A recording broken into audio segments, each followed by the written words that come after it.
নির্বাচন সামনে রেখে বিএনপির ৫ শক্তিশালী কৌশল। জামায়াত কি পারবে আটকাতে? জাতীয় নির্বাচন যত ঘনিয়ে আসছে ততই বাড়ছে রাজনৈতিক উত্তেজনা। রাজনৈতিক বিশ্লেষকরা মনে করছেন, বর্তমান প্রেক্ষাপটে বিএনপির রয়েছে ৫টি উল্লেখযোগ্য শক্তি, যা তাদের ভোটের মাঠে এগিয়ে রাখতে পারে। অন্যদিকে বাংলাদেশ জামায়াতে ইসলামের সামনে রয়েছে এই চ্যালেঞ্জ মোকাবেলার কৌশল নির্ধারণের কঠিন বাস্তবতা। প্রথমত, বর্তমানে একটি বড় জনগোষ্ঠীর মধ্যে বিশ্বাস তৈরি হয়েছে আগামী নির্বাচনে বিএনপি জিতবে। এই মনোভাব অনেক সময় ভোটারদের সিদ্ধান্তে সরাসরি প্রভাব ফেলে। মানুষ সাধারণত জয়ী পক্ষের সঙ্গে থাকতে চায়, ফলে পেশাজীবী, শ্রমজীবী এবং বিভিন্ন সামাজিক সংগঠনও রাজনৈতিক সুবিধার আশায় বিএনপির দিকে ঝুঁকছে। বিশ্লেষকদের মতে, এমন বিশ্বাস প্রশাসনের ভেতরও প্রভাব ফেলছে, যা নির্বাচনী বাস্তবতায় গুরুত্বপূর্ণ একটি দিক। দ্বিতীয়ত, বিএনপি একটি সেন্ট্রিস্ট বা মধ্যপন্থী রাজনৈতিক দল। তারা চরম বাম কিংবা চরম ডান কোনো অবস্থান না নিয়ে ভারসাম্যের রাজনীতি করে। এর ফলে তারা একদিকে ডানপন্থী, ইসলামপন্থী, অন্যদিকে সেকুলার মধ্যবিত্ত শ্রেণীর দুই পক্ষেরই সমর্থন পেতে সক্ষম হচ্ছে,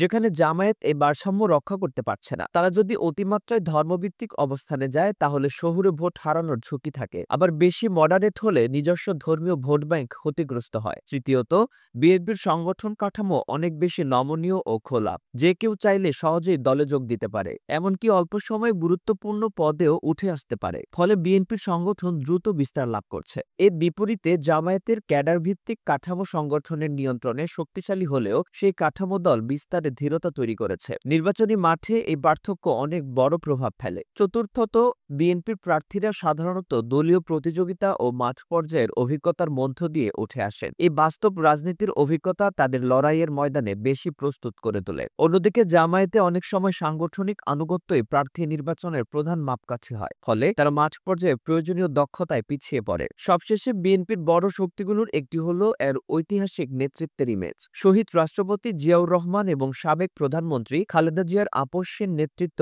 এখনো দেশের বহু মানুষের মনে গভীর প্রভাব রেখে গেছে। বিএনপি অত্যন্ত কৌশলগতভাবে এই ইমেজকে কাজে লাগাচ্ছে, যা নির্বাচনী মাঠে তাদের জন্য এক শক্তিশালী রাজনৈতিক পুঁজি হয়ে উঠেছে। তবে রাজনৈতিক বিশ্লেষকরা বলছেন, জামায়াত যদি চাতুর্যের সঙ্গে কৌশল নেয়, যেমন জিয়াউর রহমানের ঐতিহ্যকে জাতীয় সম্পদ হিসেবে উপস্থাপন করে এবং বিএনপির বর্তমান নেতৃত্বকে সেই আদর্শ থেকে বিচ্যুত প্রমাণ করতে পারে, তাহলে বিএনপির এই ইমেজ ভিত্তিক সুবিধা কিছুটা হ্রাস পেতে পারে। একই সঙ্গে জামায়াত যদি দলীয় কাঠামো কিছুটা নমনীয় করে ও সহযোদ্ধা নির্বাচন নীতিতে বাস্তববাদী হয়, তাহলে তারা ভোটের মাঠে আরও কার্যকর হতে পারে। শেষ কথা, বিএনপি বর্তমানে নির্বাচনী রাজনীতিতে কিছু স্পষ্ট সুবিধা নিয়ে এগিয়ে থাকলেও জামায়াত যদি সময়োপযোগী কৌশল গ্রহণ করে, তাহলে মাঠের বাস্তবতা পরিবর্তন হতেও সময় লাগবে না।